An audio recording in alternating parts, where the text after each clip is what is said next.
Programa 46. Desigualdad y marginación en el campo. En este programa se analizarán las causas de la marginación y pobreza en el campo mexicano. La pobreza es uno de los mayores problemas que enfrenta nuestro país. Las instituciones del gobierno reconocen, de acuerdo a diversos indicadores, la existencia de 3 tipos de pobreza. La pobreza extrema o alimentaria se da cuando la población no obtiene ingresos suficientes que le garanticen una alimentación mínima. La pobreza de capacidades se presenta cuando una población está en condiciones de satisfacer sus necesidades de alimentación, pero no cuenta con el ingreso suficiente para cubrir sus gastos en educación y salud. Y la pobreza patrimonial comprende a las personas que, si bien pueden cubrir sus necesidades básicas de alimentación, educación y salud, su ingreso no les permite alcanzar lo requerido para vivienda, vestido, calzado y transporte. En el 2005, la mitad de los mexicanos vivían en condiciones de pobreza patrimonial, mientras que el 18% de la población vivía en pobreza extrema. Los más pobres de los pobres se encuentran en el campo, particularmente en zonas montañosas y de difícil acceso. Se estima que hay 185,000 localidades rurales pobres en México. Las poblaciones más pobres se concentran en entidades como Chiapas, Guerrero y Oaxaca. Sin embargo, existen localidades pobres en todas las entidades del país. De todo lo que producimos los mexicanos, el campo es el que está aportando la menor cantidad del Producto Interno Bruto.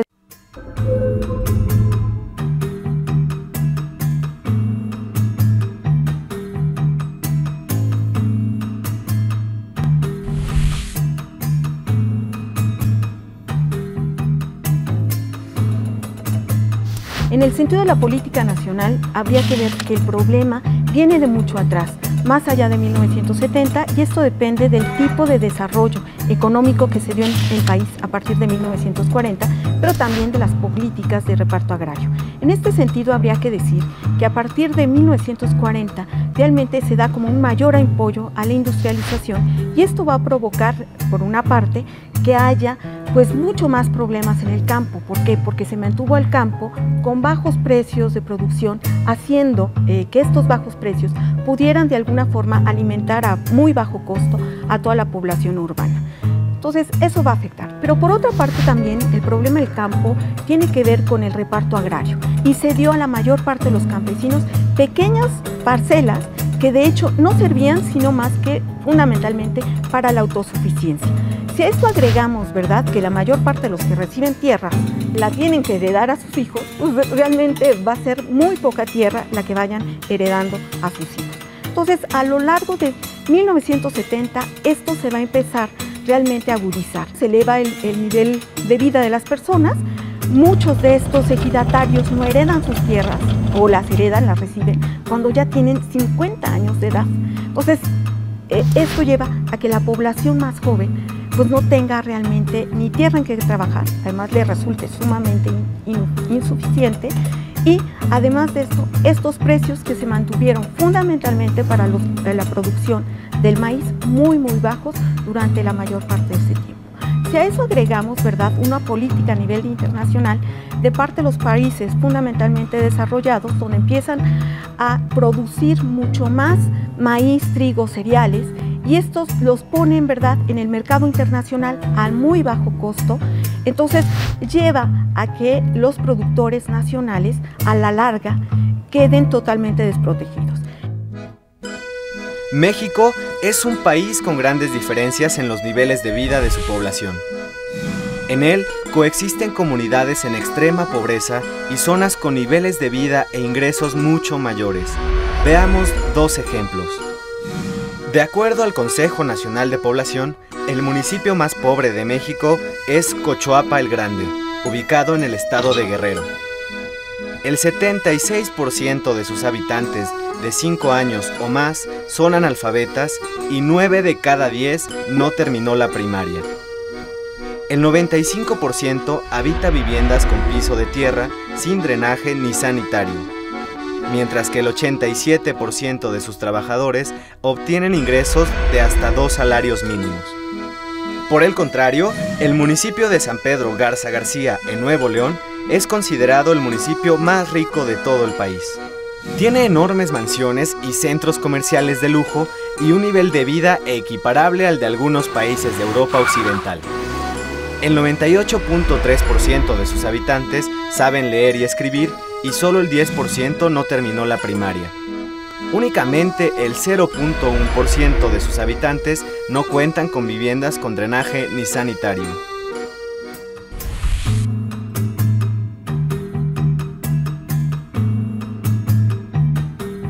En el campo hay muchísimos contrastes, en el sentido del reparto, por una parte, de los subsidios que del Estado, por otra parte también de cómo está la infraestructura del campo y de las oportunidades que tienen los productores agrícolas de poner sus productos pues al mercado.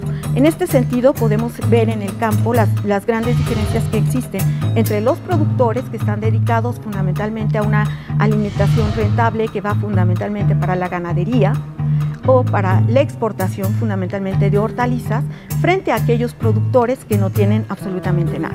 Estos productores, ¿verdad?, podríamos decir agroindustriales, son los que se llevan la mayor cantidad, por una parte, de subsidios, tienen mayores ventajas de alguna forma hacia los mercados, pero también tienen los mayores recursos. Por otra parte también, si nosotros nos vamos a las zonas del campo mucho más por decir algo, empobrecidas, ahí también vamos a encontrar diferencias, ¿no?, sustanciales. Por ejemplo, las mujeres en estos núcleos no reciben de alguna forma un dinero por el trabajo que realizan. Entonces realmente las desigualdades pues van desde los que tienen y los que no tienen, los que tienen riegos, los que no tienen riegos, los que tienen servicios y accesos a préstamos o subsidios y los que no tienen esta forma de servicios.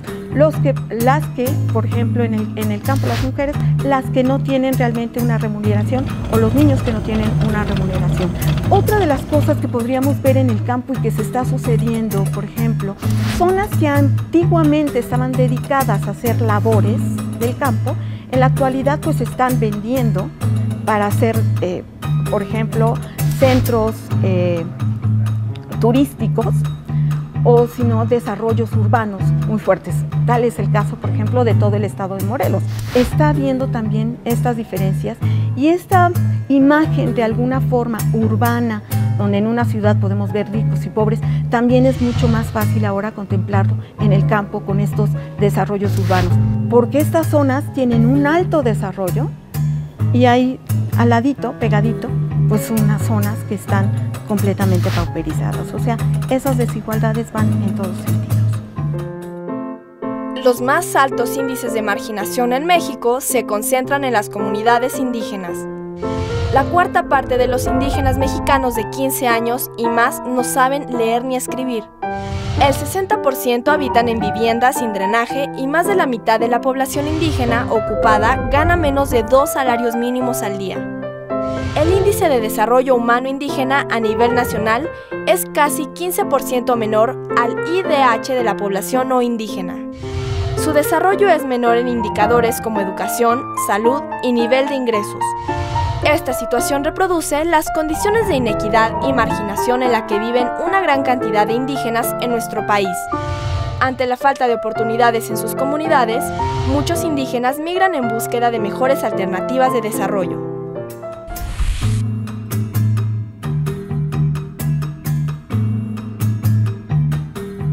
Yo creo que la perspectiva es bastante grave, bastante grave. Gran parte de los subsidios que se están dando en la actualidad al campo o no se reciben a tiempo, es decir, no se reciben cuando es necesario para comprar insumos de las cosechas, sino que se dan mucho después.